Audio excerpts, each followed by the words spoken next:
करें। और जो रोज़ जो हम 7 किस्म का पाठ यहाँ कर रहे हैं, तो सबका ध्यान करते हुए उनका अध्ययन करें। नागार्जुन ने एक श्लोक की रचना की है। श्लोक में कहा गया है कि जिनका चित्त विशाल है, अर्थात जिनका चित्त उनके वश में है, वो विशाल भगवान बुद्ध के रूप में वो उनकी प्रशंसा कर रहे हैं। उनका चित्त विशाल है, उनका चित्त अपने वश में है, अर्थात उन्होंने सारे के सारे क्लेश इत्यादि को नष्ट कर दिया है। ऐसे भगवान बुद्ध को मैं नमन करता हूँ, ऐसे भगवान बुद्ध को मैं प्रणाम करता हूँ। तो भगवान बुद्ध ने 3 कल्पों तक पुण्य का संभार करते हुए बुद्ध बने, और बुद्ध बनने के बाद जितने भी जीव हैं उनके हित के लिए उन्होंने कार्य किए और उनके हित के लिए उपदेश देते रहे।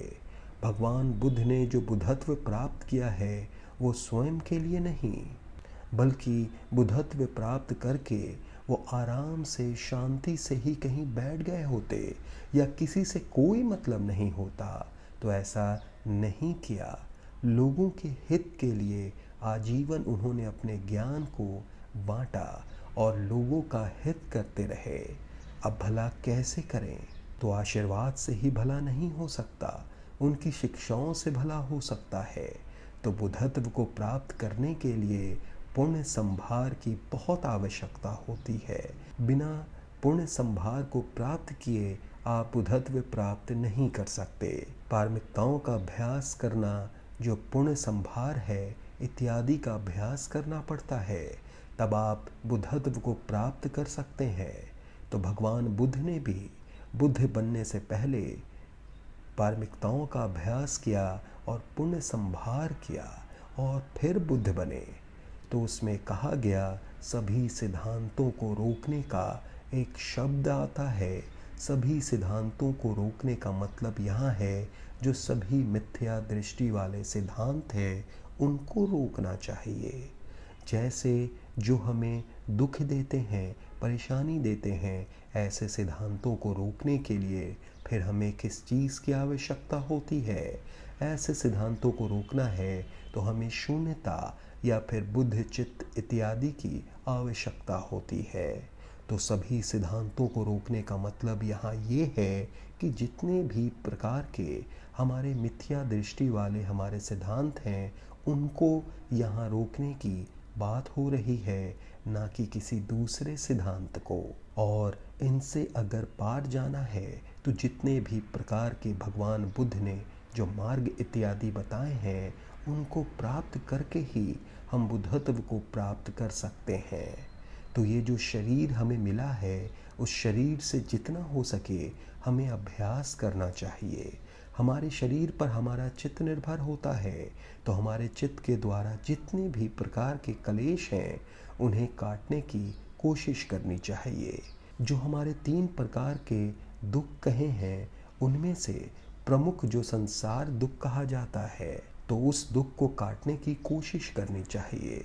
तो हमारे 3 प्रकार के जो दुख कहे हैं, तो जब तक हम संस्कार दुख को नहीं काटेंगे तो तब तक जो हमारे क्लेश हैं वो नष्ट नहीं हो सकते।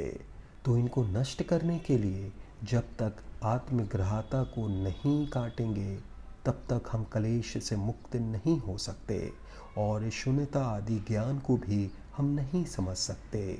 जो शून्यता का उपदेश देने का कारण है कि जो हमारी आत्मग्राह्यता है उसे समझने के लिए है। तो इसको नष्ट करने के भी कई तरीके होते हैं, तो उस तरीके को सत्यता के तौर पर समझना चाहिए कि किस प्रकार से सत्य करना चाहिए। केवल पूजा पाठ करने से या बुद्ध इत्यादि को रात को प्रणाम करने से हम बुद्धत्व प्राप्त कर लेंगे या हमारे क्लेश नष्ट हो जाएंगे, तो ये संभव नहीं है। क्लेश को नष्ट करने के लिए हमें बौद्ध चित्त उत्पन्न करने की आवश्यकता होती है। तो बौद्ध चित्त के साथ साथ हमें शून्यता का भी ज्ञान होना चाहिए, तभी हम क्लेश को नष्ट कर सकते हैं। और पूजा पाठ इत्यादि से कोई फायदा नहीं हो सकता। तो इसके लिए आवश्यक है कि शून्यता का ज्ञान होना परम आवश्यक है। बिना शून्यता के ज्ञान को जाने हम कलेश को नष्ट नहीं कर सकते।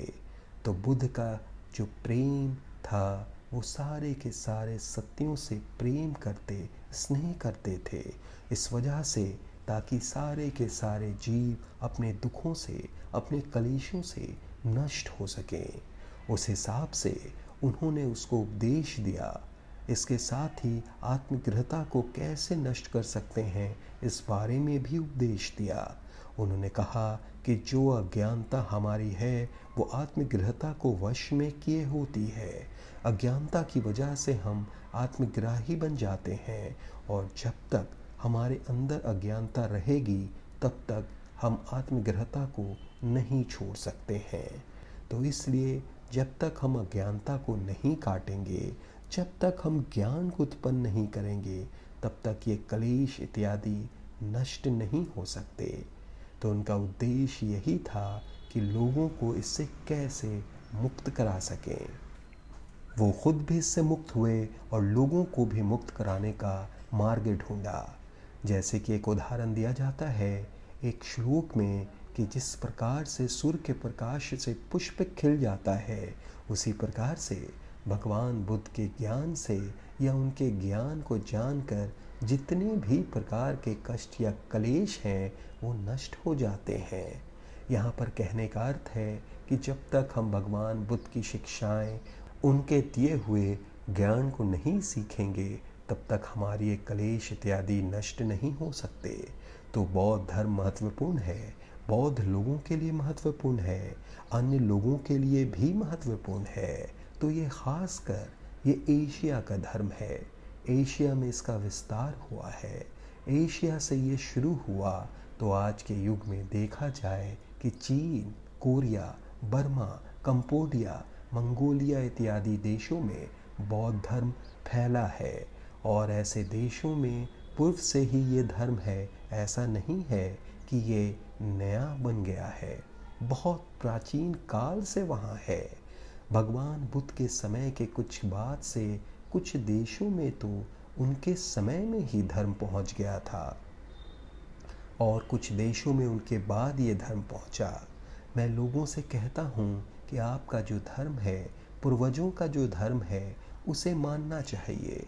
और जहाँ तक पश्चिम देशों, अमेरिका, यूरोप की बात है, तो वहाँ पर जब मैं उपदेश करने जाता हूँ तो उनसे मैं कहता हूँ कि जो आपका प्राचीन धर्म है, उस धर्म को आपको मानना चाहिए, उस धर्म का अभ्यास करना चाहिए, और हो सके तो भगवान बुद्ध के धर्म से जो आपको अच्छा लगे उसे ले लेना चाहिए।